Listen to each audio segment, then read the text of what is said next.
So he is working his brain now to see creatively how he going to enrich himself. And it's there for you to see. Creatively, that you negotiate a deal. You give everything to the person you're negotiating with.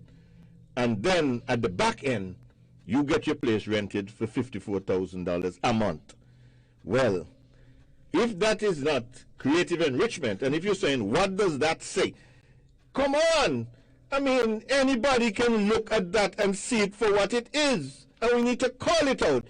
It is a rape of the institutions of Antigua and Barbuda. It is a disgrace for a prime minister of a country to be engaged in that sort of low-down hustle. Because that's what it is.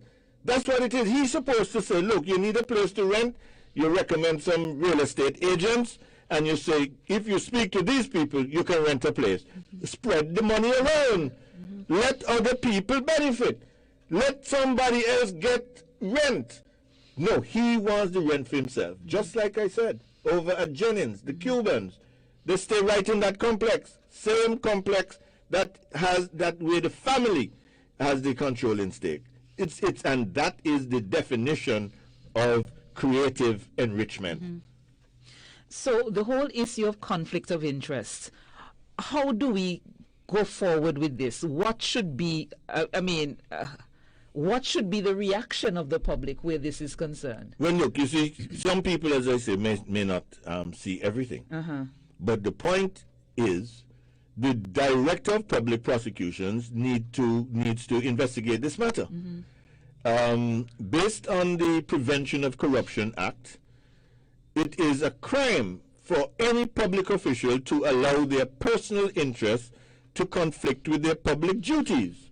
And the public duty of the Prime Minister in these circumstances is a duty to ensure that the interests of the country are protected.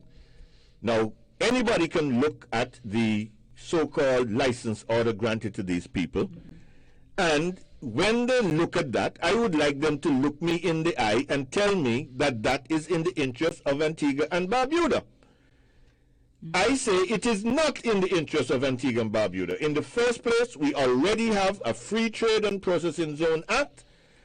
Under that act, the area would be brought under the control of the government of Antigua and Barbuda.